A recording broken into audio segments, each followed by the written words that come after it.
బహుజన జనతా సమితి ఈటల కొత్త పార్టీ పేరు బహుజన జనతా సమితి పేరు ఫిక్స్. బహుజన జనతా సమితిగా నామకరణం, సన్నిహితుల పేరుతో రిజిస్ట్రేషన్ ప్రాసెస్ పూర్తి. అందుకే ప్రతి వార్డు నెంబర్ మన వాళ్ళే అంటూ మెసేజ్. కానీ ఇప్పుడు లేదంటున్న ఈటల వర్గం. పార్టీ పెట్టాలంటే అభిమానుల ఒత్తిడి, లాభ నష్టాలు, సాధ్యాసాధ్యాలపై విశ్లేషణ. పేరు బహుజన అయినా అందరినీ కలుపుకొని ఉండేలా ప్లాన్. బీజేపీ అధిష్టానానికి అన్ని వివరించాకే కీలక ప్రకటన.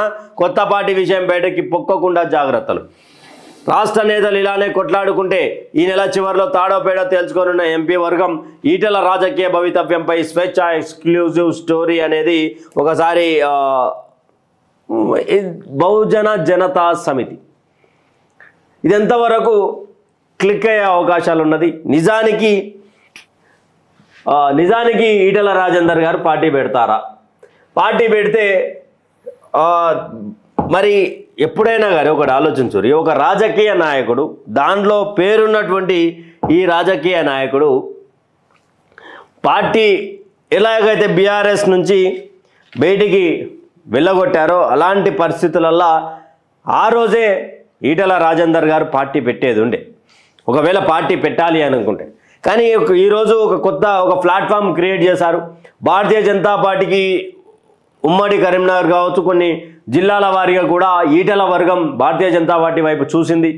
తర్వాత ఈటల 1600 ఓట్లు ఉన్నటువంటి ఓట్ బ్యాంక్ దాదాపు 2021లో 73,000 మెజార్టీగా గెలిచినటువంటి ఈటల తర్వాత తన రాజకీయ ప్రస్థానం మొదలవుతూ 2023లో ఎమ్మెల్యే పదవికి చెక్ పడ్డది. గజ్వేల్ నుండి పోటీ చేయడం, హుజురాబాద్ నుంచి పోటీ చేయడం, కొంచెం అయోమయం స్థితిలో 2 చోట్ల ఓడిపోవడం. తర్వాత మల్కాజ్గిరికి వచ్చి సుమారు భారతదేశంలోనే అతిపెద్ద నియోజకవర్గాలలో పార్లమెంట్ నియోజకవర్గం మల్కాజ్గిరి ఒకటి, 4 లక్షల పైచిలకు ఓట్ బ్యాంక్తో గెలవడం, ఇవంతా సాఫీగా ఉన్నది. కానీ ఎక్కడైతే ఒక లోటు ఉంటుంది కదా, ఎంపీతో పాటు రాష్ట్ర అధ్యక్ష పదవి ఇస్తారని చెప్పేసి అనుకున్నటువంటి తరుణంలో రాష్ట్ర అధ్యక్ష పదవి లాస్ట్ చివరి వరకు ఈటల రాజేందర్కే వస్తుంది అనుకున్నటువంటి సమయాలలో సడన్గా ఆర్ఎస్ఎస్ పునాదుల నుంచి పుట్టుకొచ్చినటువంటి ఏబీవీపీ కార్యకర్త, భారతీయ జనతా పార్టీకి సిద్ధాంత పరంగా గట్టి నాయకుడైనటువంటి రామచంద్రరావు గారిని పెట్టడం, ఇక్కడ ఈటల రాజేందర్ గారిని తప్పడం, అక్కడే కొంచెం విభజన జరిగింది. అయితే ఇంకా బండి వర్సెస్ ఈటల ఎక్కడ స్టార్ట్ అయింది అంటే, అంత సాఫీగా ఉన్నది, వర్గపోరు లేదు అని చెప్పుకుంటేనే హుజురాబాద్లో నన్ను ఓడగొట్టాలి అని చెప్పేసి కరీంనగర్ వేదికగా మంత్రి బండి సంజయ్ గారు చేసినటువంటి వాక్యాలు తర్వాత ఒక్కసారిగా భారతీయ జనతా పార్టీ కార్యకర్తల బగ్గుమన్నటువంటి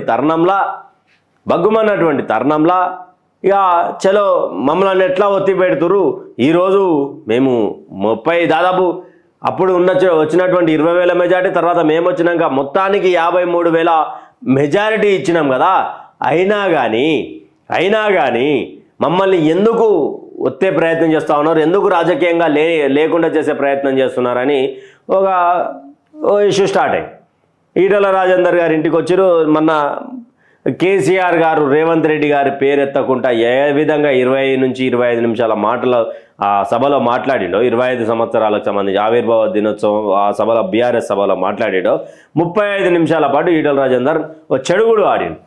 కానీ సరే ఈ వరకు బాగానే ఉన్నది, రాజకీయం అంతా సెట్. కాకపోతే ఇక్కడ స్టంట్ ఏంటంటే బహుజన జనతా సమితి పార్టీ అనేది పెట్టడం సాధ్యమా? పెడితే నిజానికి నిలుపుకోగలరా? ఇక కొంతమంది రాజేందర్ అన్న ఏంది ఇది, నువ్వు అప్పుడే పెట్టా నీ ఎమ్మడి తిరిగినాం కదా, నువ్వు ఆ రోజు బీజేపీలోకి పోయినావు, మరి మీరెక్కడి నుంచి వచ్చారు? నేను డైరెక్ట్ చింతపండు నవీన్ గారిని అడుగుతా ఉన్నా, అయ్యా నవీన్ గారు మీరు ఎక్కడి నుంచి వచ్చారు? జైలు నుంచి బయటకు వచ్చినాక భారతీయ జనతా పార్టీలో వచ్చిరాని హిందీతో మాట్లాడి భారతీయ జనతా పార్టీలో చేరిరు కదా, తర్వాత మీరు ఈరోజు బీసీల కోసం కొట్లాడతామని చెప్పినటువంటి మీరు భారతీయ జనతా పార్టీలో చేరినప్పుడు ఆ ఆలోచన ఎక్కడ పోయింది? ఈరోజు ఈటల రాజేందర్ గారిని క్వశ్చన్ చేస్తూ ఉన్నారు మీరు. ఓవైపు భారతీయ జనతా పార్టీ వైపు బురద జల్లే ప్రయత్నం చేస్తూ ఉన్నారు. మాది అంతర్గత యుద్ధం నడుస్తూ ఉన్నది. ఒక కుటుంబం ఒక సెట్ అయిపోతాం. మరి మీకెందుకు అంత అత్యుత్సాహం? మీరెందుకు రెచ్చగొట్టే ప్రయత్నం చేస్తూ ఉన్నారు కార్యకర్తలను? అలా బండి సంజయ్ గారు కావచ్చు, ఈటల రాజేందర్ గారు కావచ్చు, తర్వాత కలిసి పనిచేసే అవకాశాలు ఉండొచ్చు. మీరు అట్లా ఆ రోజు బీసీ పెట్టామంటే మీకు ధైర్యం లేకపోయిందంటే మీరు మరి భారతీయ జనతా పార్టీ నుంచి బయటకు వచ్చిన తర్వాత ఎమ్మెల్సీ మరి ఇండిపెండెంట్గానే పోయేది ఉండే, బీసీ పార్టీ పేరు పెట్టుకొని పోయేది ఉండే. కాంగ్రెస్లోకి ఎందుకు పోయారు? కాంగ్రెస్ సస్పెండ్ అయిన తర్వాత బీసీ నినాదం తీసుకున్నారు. బీసీ నినాదం 42% రిజర్వేషన్ కాదు అని చెప్పి చిత్రగుప్త ముందు నుంచి చెప్తుంది సోదరులారా. ఈరోజు ఏదో బీసీ ముసుగులలో మీరు పార్టీ పెట్టుంటే అయిపోతుంటే జస్ట్ అంత ధైర్యం చేస్తారా చేయరా అనేది నా క్వశ్చన్ మార్క్. ఇంత పెద్ద వార్త వచ్చింది కదా బహుజన జనతా సమితి అని, దీని మీద నాకు పెద్ద డౌట్గా ఉన్నది. ఎందుకంటే ఇంత డేర్ చేయడం, ఒక రాజకీయ నాయకుడిగా మెదగడం ఒక విషయం అయితే, రాజకీయ పార్టీ పెట్టి నడిపించడం ఒక పెద్ద విషయం. ప్రజారాజ్యం లాంటి పార్టీ ఉమ్మడి ఆంధ్రప్రదేశ్లో 18 సీట్లు గెలిచినటువంటి పార్టీ ఆయన నడపలేక కాంగ్రెస్లో విలీనం చేసిండు. టీడీపీలో నెంబర్ 2 ప్లేస్లో ఉన్నటువంటి దేవేందర్ గౌడ్ తెలంగాణ పులి అంటుండే ఆయన పార్టీ పెట్టి ఆయన విలీనం చేసిండు. పార్టీ పెట్టి ఈజీగా ఉండొచ్చు, ఈటలకు రాష్ట్ర వ్యాప్తంగా క్యాడర్ ఉండొచ్చు, కాదు అని అంటలే. బట్ పార్టీ పెడితే నడపగలమా? ఆల్రెడీ ఈడనేమో ఒక స్టేట్మెంట్ ఇచ్చేసారు బహుజన జనతా సమితి అని. మరి జర్రంతా కిందికి వస్తే ఈడల పార్టీ కొత్త పేరు ఫిక్స్ డౌట్ సింబల్ వేసారు, బహుజన జనతా సమితిగా నామకరణం, ఇది స్టేట్మెంట్ ఇచ్చారు.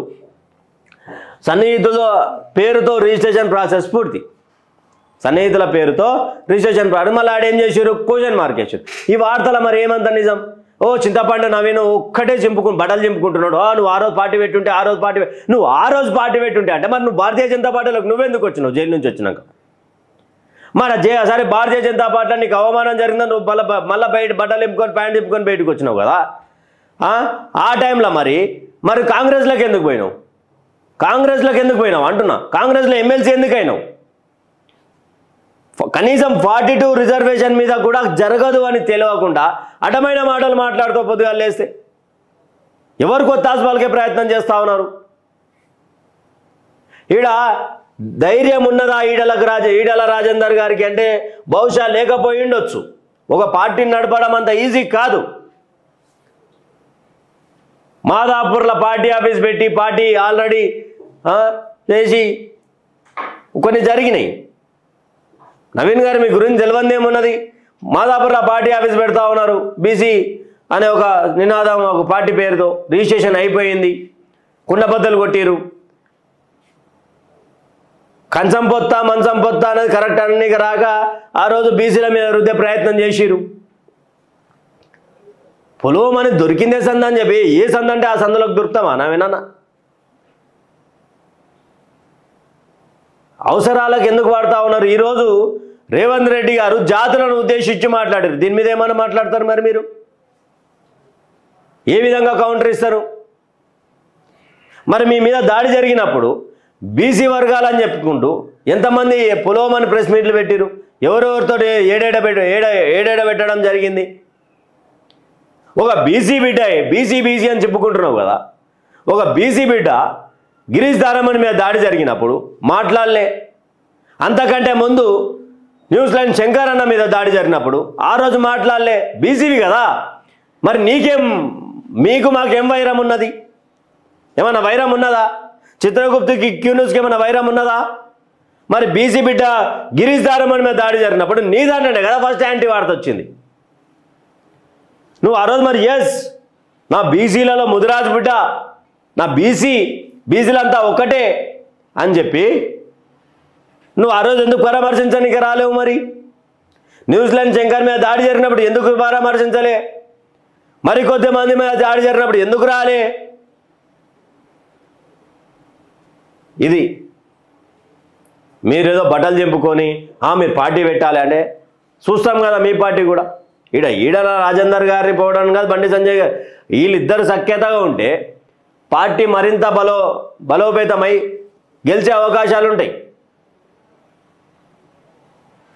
ఇక ఇక్కడ బయటికి పెట్టకపోకుండా నేను అనుకున్న దాని ప్రకారం నాకు తెలిసినటువంటి జర్నలిజం ప్రకారం 3 ఇప్పుడే పార్టీ పెట్టి ఉరుకులాడేంత పరిస్థితి ఏ రాజకీయ నాయకుడు అంత సీరియస్గా తీసుకోరు. ఎందుకంటే ఎలక్షన్ ఇంకా 3 సంవత్సరాల పాటు ఉన్నది, ఇంకా 3 సంవత్సరాలు ఉన్నది. 1 సంవత్సరం ముందో 2 సంవత్సరాల ముందో పార్టీ పెడతారు అంటే నమ్మొచ్చు, నమ్మశక్యంగా ఉంటుంది.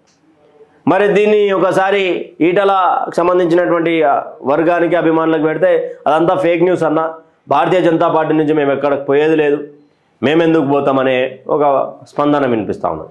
ఈరోజు మరి ఢిల్లీకి వెళ్ళారు బండి సంజయ్ గారు, ఈటల రాజేందర్ గారు, పార్టీ ఎంపీలు, తర్వాత మన రాష్ట్ర అధ్యక్షుడు రామచంద్రరావు గారు. మరి ఏ చర్చ జరుగుతుంది ఏంది అనేది ఒకసారి చూడాలి. దీని మీద క్లారిటీ ఉండదు, పొలోమని బోబోబో అని అరచుడు తప్ప.